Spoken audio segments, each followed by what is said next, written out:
In the dark waters surrounding Guadalcanal, Japanese sailors whispered nervously of an American cruiser whose rate of fire was so incredible that her guns echoed like machine guns shredding fabric. Their fear was justified. The USS Helena CL-50, a vessel destined to survive what should have been her end at Pearl Harbor, would return to the war with vengeance fierce enough to reshape naval combat across the Pacific. This is the tale of the ship that refused to die, the cruiser whose unmatched firepower earned her a nickname whispered with awe, and of the 1,000 men who transformed her from steel into legend. During an age when mighty battleships ruled the seas and aircraft carriers symbolized the future, Helena stood as proof that a light cruiser driven by determination could alter history's course. The saga of USS Helena does not begin amid explosions, but in the quiet shadows of the Great Depression. As America painstakingly rebuilt its shattered economy, the Navy launched an ambitious modernization effort for its aging fleet.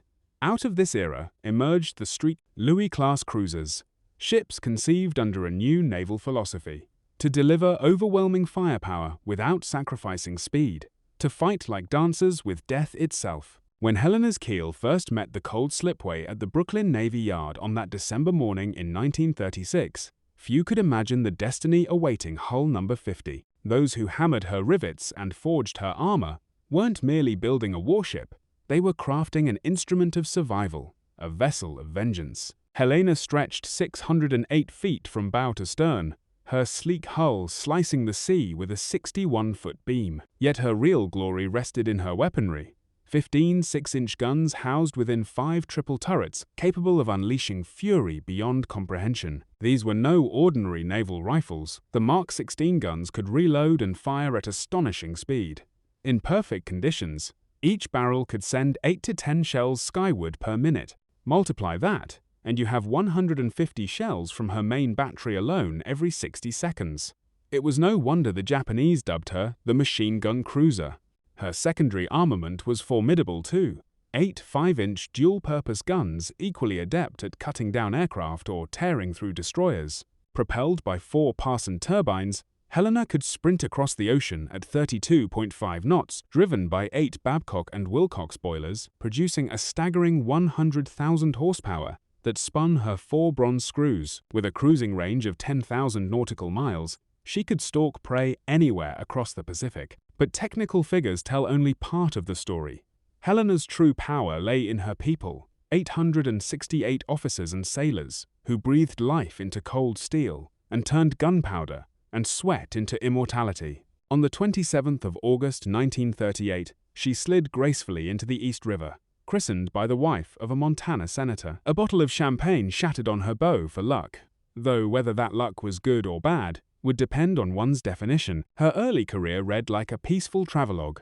Commissioned in September 1939, Helena sailed southward to Uruguay, where her crew received a chilling preview of war's reality. There, in Montevideo Harbor, lay the wreck of the German pocket battleship Graf Spee, scuttled after the Battle of the River Plate. Young American sailors gazed upon its twisted remains and quietly wondered if they were staring at their own fate. Soon, the Pacific called, and Helena answered. By September 1940, she had joined the Pacific Fleet, spending months in Hawaiian waters honing her deadly art.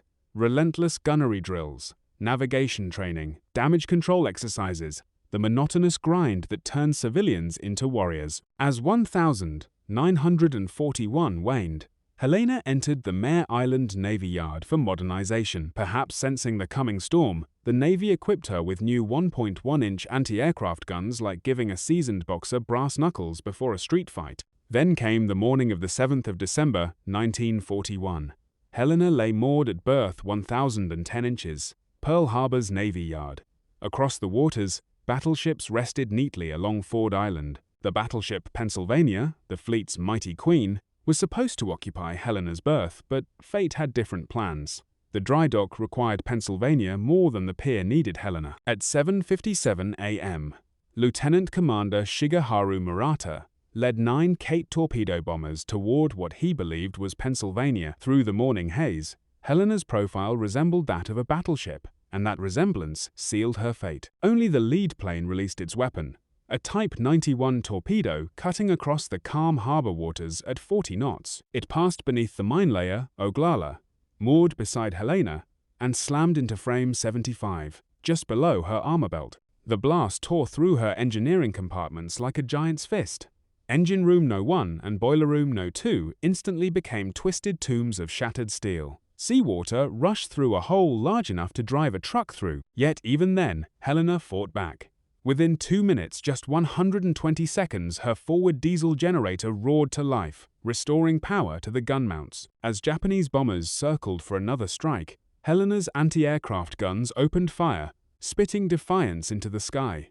4 near-miss bombs rained steel fragments onto her decks. The ship that by all rights should have sunk instead stayed afloat through a combination of miracle-level damage control and pure human determination. 40 of her crew lay dead, another 100 wounded, but Helena lived. Inside her wardroom, blood mingled with oil as medics worked feverishly to save lives. On deck, gunners held their posts, even while comrades fell beside them. Japanese pilots, believing they had destroyed her, reported Helena sunk. They were gravely mistaken. They had merely awakened the sleeping giant's little sister, and she would remember. In the wake of Pearl Harbor's fiery chaos, Helena resembled a patient barely clinging to life. Flooded compartments groaned as pumps ran non-stop to keep her afloat, water sloshing through her battered hull. Yet beneath the wreckage, her heart still beat steady and defiant. By December 9, just 2 days after the attack, Helena limped into dry dock No. 2. Navy yard workers swarmed her like surgeons around a critical patient, cutting and shaping steel plates, welding over gaping wounds. Temporary patches would hold just long enough for her to reach a true hospital for proper healing. That voyage came in January 1942, when she headed for Mare Island. It was a journey that tested every weld and rivet. The Pacific swells pounded against her patched hull, searching for weakness.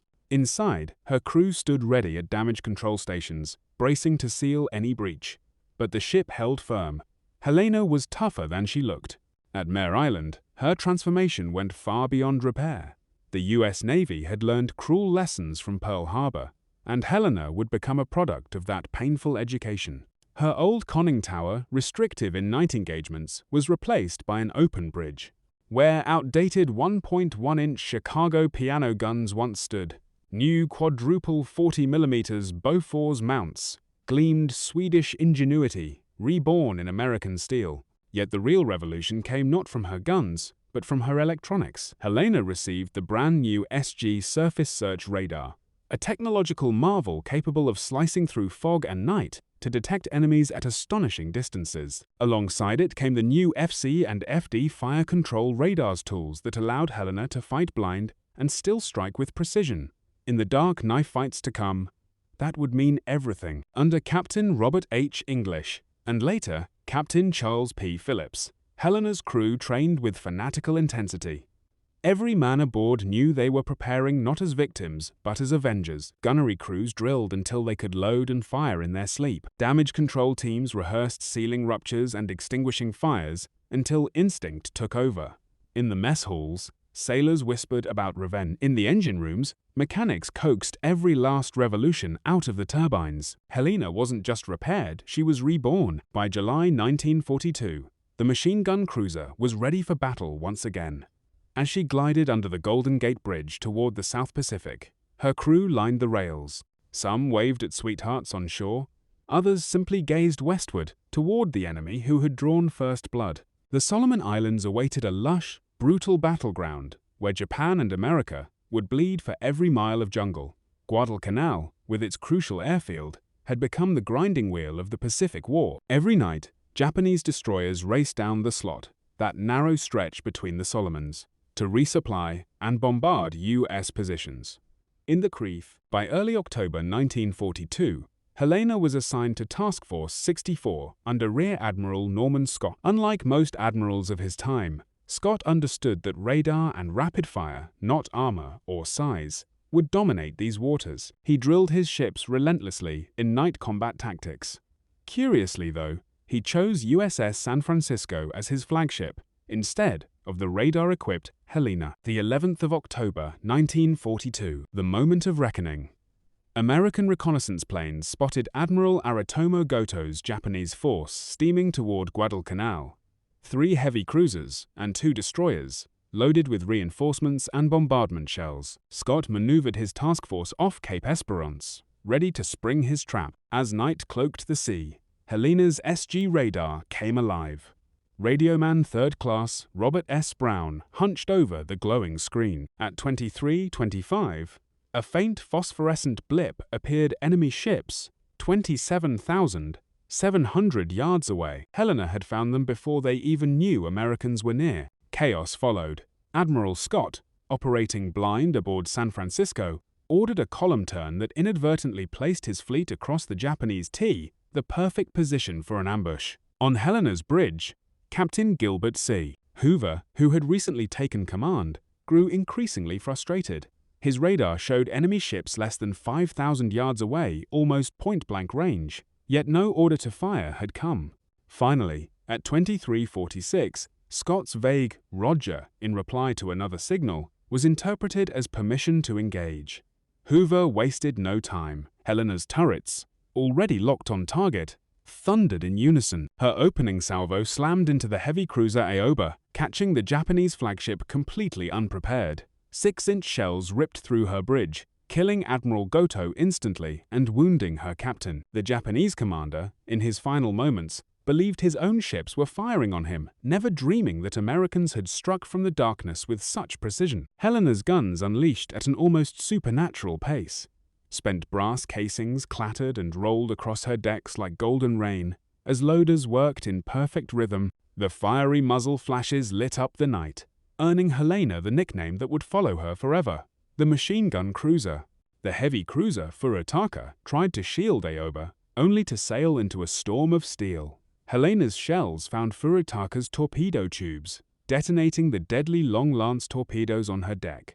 The Japanese ship became a blazing inferno, a Viking funeral on the black waters. In just 14 minutes, it was over. Helena had fired more than 1,400 rounds, her barrels glowing red-hot from the relentless barrage. The Battle of Cape Esperance became the U.S. Navy's first clear-surface victory over Japan. Helena had proven that American cruisers could fight and win at night. The battlefield once thought to belong solely to the Japanese. As dawn broke, oil slicks shimmered across the water where enemy ships had gone down. Exhausted but triumphant, Helena's crew had tasted their first victory. It would not be their last. November 1942 arrived like a storm for both sides locked in the struggle for Guadalcanal. Japan, desperate to regain control of the island, prepared a massive reinforcement convoy. Facing them stood the battered but determined American fleet, Admiral Scott's victorious task force, now under the command of Rear Admiral Daniel Callahan. Callahan was brave but inexperienced in night combat, and, like his predecessor, he repeated Scott's critical mistake. He chose the San Francisco as his flagship instead of the radar-equipped Helena. On the night of November 12-13, Helena's radar again became the fleet's prophetic eye. At approximately 1:24, her SG radar scope picked up Japanese ships entering Iron Bottom Sound, the stretch of water near Guadalcanal, so littered with wrecks that sailors had given it that grim name. 2 Japanese battleships, Hiei and Kirishima, led a bombardment force tasked with erasing Henderson Field from the map. At 1:48, chaos exploded.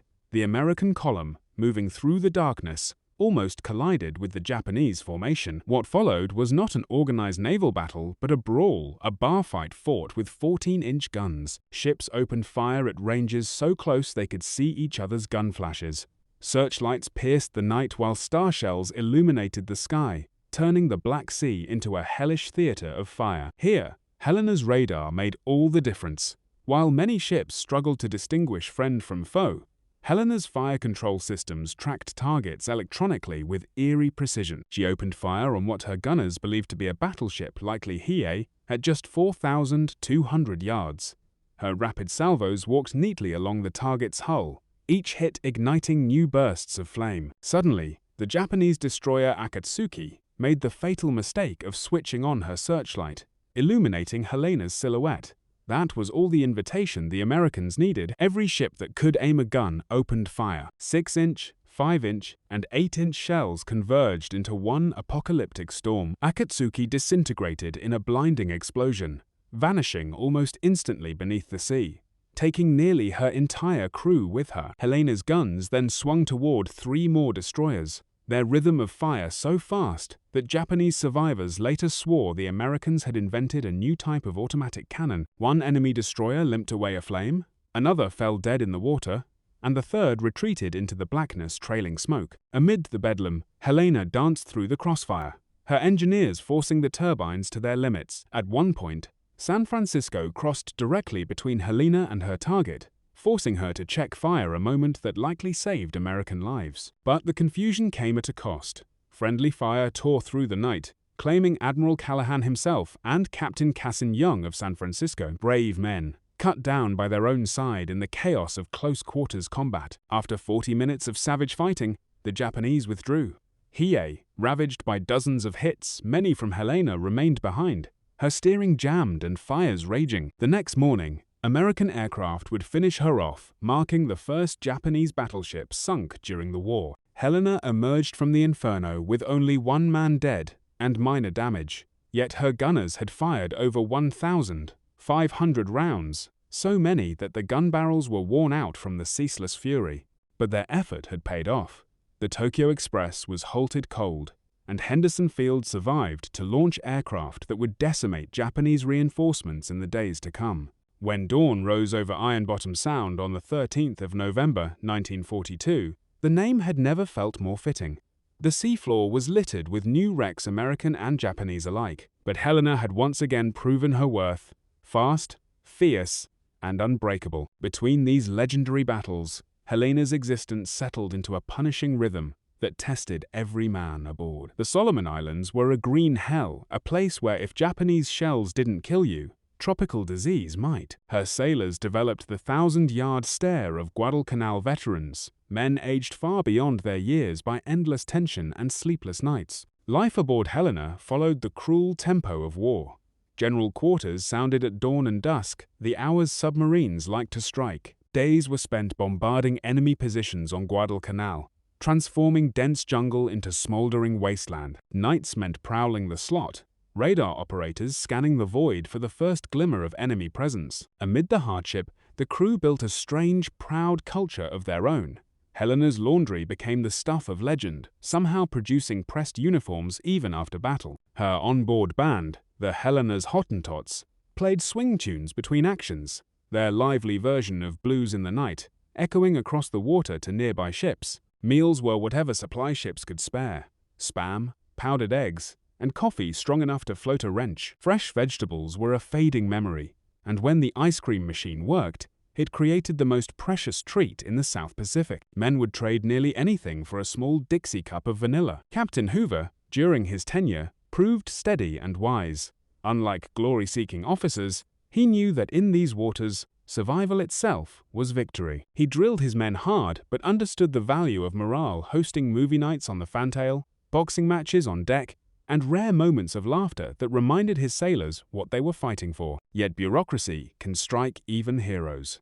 On the 23rd of November, 1942, Captain Hoover was relieved of command for failing to file a timely report about the torpedoing of USS Juneau. The crew was stunned. They had just fought through hell under his leadership, and now he was gone, replaced in what many saw as a political vendetta. His successor, Captain Charles P. Cecil, took command in December 1942.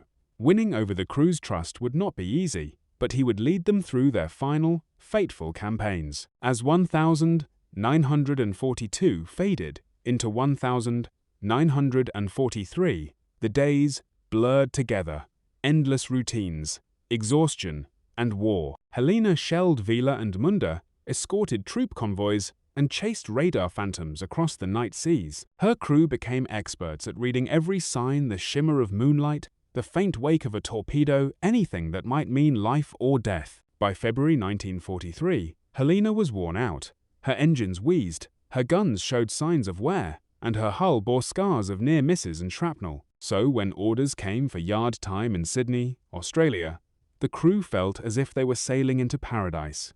Fresh food, cold beer, and English-speaking women awaited them. For a few blissful weeks, Helena's men remembered what peace felt like. But wars do not wait for anyone. By April, the machine gun cruiser was back in the Solomons, guns restored, crew rested, and vengeance once again in her heart. The next campaign loomed ahead, and Helena would be there to meet it. As spring turned to summer in 1943, the tide of the Pacific War surged toward New Georgia. The next bloody step on the long, island-hopping road to Tokyo, the airfield at Munda, became the prize, and the U.S. Navy prepared to pave the way. Helena, now fully refitted and hungry for battle, was once again in the thick of it. Her missions had become routine, almost ritualistic. Slip silently into contested waters under the cloak of darkness, rain destruction on assigned targets, and vanish before dawn's light brought retaliation. It was a deadly pattern, and the crew knew it well. On May 13, Helena led a bombardment force against Vila. Her 6-inch shells marched methodically through Japanese fuel dumps and barracks, leaving roaring infernos in their wake. The enemy had learned to move assets inland, but there was still plenty to destroy. June 1943 brought an intensification of the struggle. Intelligence warned of massive Japanese reinforcement efforts, and every available cruiser was pushed to the limit to intercept them. Helena's crew, veterans of countless engagements, prepared their ship with grim precision. Extra ammunition filled her magazines until they bulged. Damage control materials were laid out and ready. Men wrote letters home just in case they wouldn't return. By June 30, Operation Toenails, the invasion of New Georgia began. Helena's guns thundered in support of the landings at Rendover, blasting clearings through jungle in 100-yard swaths. Japanese shore batteries answered, their shells splashing ever closer, until Helena's counter-battery fire silenced them. Then came the 4th of July 1943, Independence Day.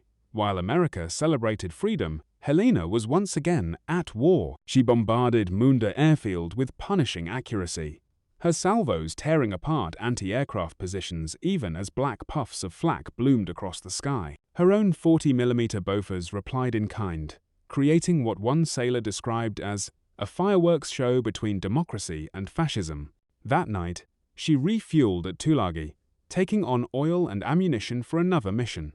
Intelligence reported another Tokyo Express-run Japanese destroyers racing south with reinforcements for New Georgia. Task Force 68, with Helena at its heart, was ordered to intercept them in Kula Gulf. The crew sensed something different about this mission. Perhaps it was the full moon forecast for that night, robbing them of the darkness that usually kept them hidden. Or maybe it was the uneasy knowledge that Helena had survived so many battles unscathed, and that fate seldom lets defiance go unpaid. Shortly after midnight on the 6th of July 1943, Helena entered Kula Gulf for what would be the final time. Her radar operators, the best in the fleet, stood ready, eyes fixed on their glowing scopes. As always, her guns waited, hungry to speak their thunder. The moon rose over the Gulf like a cruel spotlight, painting the sea silver and stripping the Americans of concealment. Admiral Walden Ainsworth, flying his flag aboard USS Honolulu, led Task Force 68 into the Gulf just after midnight. Helena followed close behind, her radar already detecting contacts to the northwest. The Japanese, too, had evolved. Admiral Teruo Akiyama's reinforcement group consisted of 10 destroyers, each armed with the deadly Type 93 Long Lance torpedoes, weapons that could race 20,000 yards at nearly 50 knots. Worse yet, Japanese crews had finally learned to counter the American advantage in radar. At 1:36, Helena's radar picked up the enemy at 22,000 yards. For once, both sides spotted each other nearly simultaneously. The Gulf became a silent chessboard of death. At 1:57, Admiral Ainsworth gave the order to attack. Helena's turrets swung and locked onto their targets. Her first salvos streaked toward the destroyer Niizuki, Akiyama's flagship, at a range of 11,000 yards. The machine gun cruiser spoke in a roar of flame. Niizuki never stood a chance. Helena's second salvo struck home, and within minutes, the Japanese flagship was a burning ruin. 6-inch shells detonated her torpedoes, shattered her bridge, and ripped her hull apart. Admiral Akiyama died in those first moments. His last sight, the blazing flashes of Helena's guns. But even as Niizuki perished, the other destroyers unleashed their own vengeance.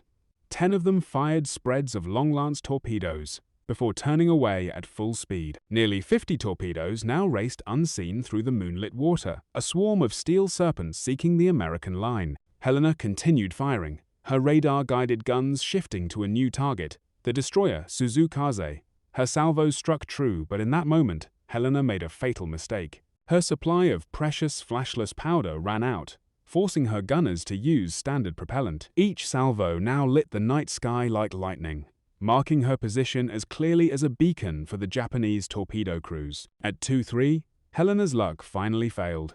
3 long-lance torpedoes found their mark. The first struck forward of turret 1. The explosion was apocalyptic. Either her forward magazine detonated, or the torpedo's massive warhead simply tore her bow apart. Turret 1 disappeared in a column of fire that soared 200 feet into the air. The blast ripped through the ship, buckling bulkheads and hurling men like ragdolls. Before damage control teams could respond, the second and third torpedoes hit amidships, beneath her armor belt. The impacts broke her keel, the ship's spine in two. Engine rooms flooded instantly. Turbines screamed to a halt, and power died. Darkness swallowed the interior, broken only by the flicker of flames. Captain Charles P. Cecil, understanding the mortal wound his ship had suffered, gave the order no captain ever wishes to utter: abandon ship. Yet even as the cruiser began to die, her guns refused silence. Aft turrets kept firing, their crews drenched and burned but unwilling to leave. Turret 4 roared until seawater flooded the handling rooms. Turret 5's crew trained and fired manually, working until the list became too steep to raise their barrels. Then the unthinkable happened. Helena broke apart.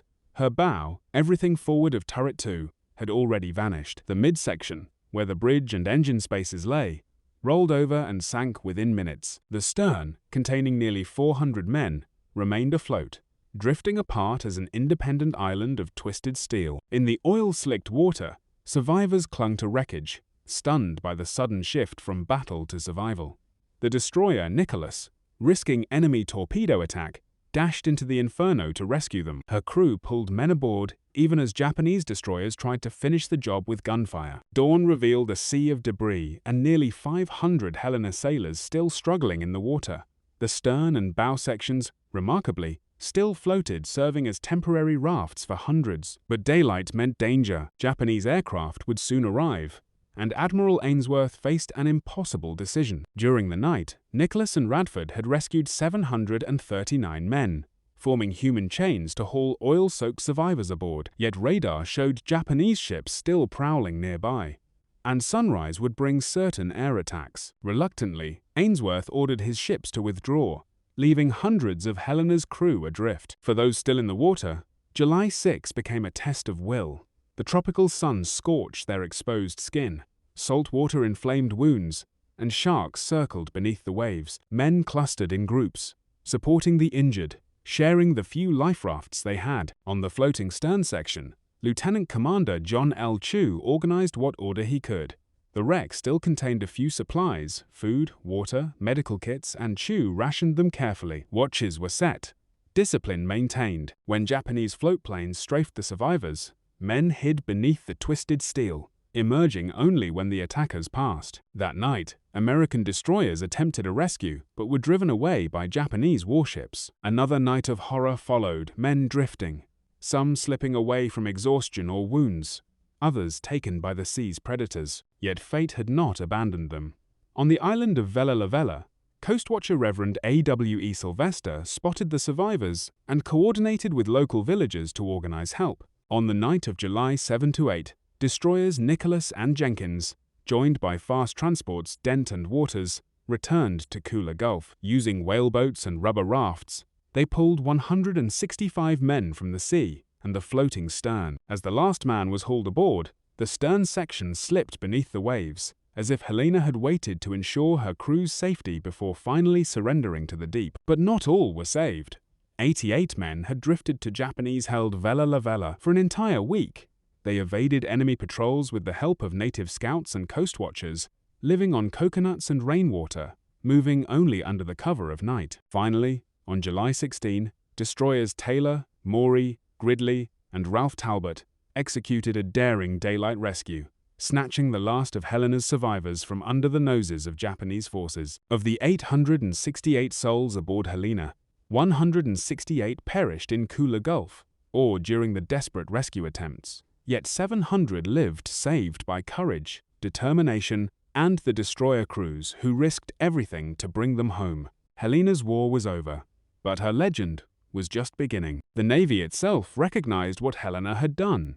She was awarded 7 battle stars and became the very first ship ever to receive a Navy unit commendation. The citation honored her for 3 pivotal actions: Cape Esperance, Guadalcanal, and Kula Gulf, the battles where her guns had helped turn the tide of the Pacific War. But her influence stretched far beyond medals and citations. From Helena's blood-soaked decks came hard-earned lessons that reshaped the future of naval warfare. Her groundbreaking use of radar in night battles became standard doctrine. The importance of flashless powder, paid for in her final moments, was burned into the Navy's memory. Damage control procedures were rewritten based on what her crew had endured and overcome. For decades, Helena slept undisturbed beneath the sea. Her exact resting place was unknown, though her survivors gathered year after year, growing fewer each time. Yet even as their hair silvered and their hands trembled, their memories of her remained razor-sharp. The thunder of her guns, the hum of her engines, the camaraderie of the men who had lived through fire together. Then, in April 2018, closure finally came. Paul Allen's research vessel, RV Petrel, located the wreck of USS Helena 2,800 feet beneath the waves of Kula Gulf. Remote cameras revealed her hull number 50 still visible on her stern, defiant against time. Her gun turrets were still trained outward, as if waiting for the order to fire once more. For the few surviving crewmen and the families of those who never returned, the discovery brought peace. The ocean had kept her secret for 75 years, and now it finally revealed her grave, a resting place befitting one of America's fiercest fighters. Today, Helena is more than a wreck. She stands as a symbol, a steel monument to the thousands of sailors who fought the decisive naval battles of World War II. Her tale endures because it teaches lessons that never fade: courage, determination, sacrifice, and the stubborn refusal to surrender. The ship that had survived Pearl Harbor only to become the scourge of the Tokyo Express proved something essential about heroes. They aren't always invincible. Sometimes they're simply too stubborn to quit. From her birth amid Depression-era Brooklyn to her death in the tropical waters of the Solomons, Helena embodied the American war effort itself, built by workers who needed jobs, manned by boys who became men, and led by officers learning to fight a new kind of war. She was democracy forged in steel. The Japanese were right to fear her, the ship they called the machine gun cruiser. But Helena was more than her rapid-fire guns and cutting-edge radar. She was 868 Americans who refused to yield, who turned tragedy at Pearl Harbor into triumph at Cape Esperance and Guadalcanal. Even in death, she demanded a price, her guns roaring until the ocean silenced them. Deep in the quiet heart of Kula Gulf, Helena keeps her final watch. Coral now grows on her turrets, and schools of fish glide through her silent corridors. Yet her legacy endures. Untouched by rust or time, she remains what she always was: the fighting ship that earned her name through raw willpower, and a living testament to the generation that saved the world. They called her Machine Gun, and she lived up to that name to the very end. In all the annals of naval history, few ships ever fought harder, died braver, or left behind a legacy prouder than the USS Helena CL-50. Her crew always knew the truth. She wasn't just a ship. She was one hell of a fighting ship,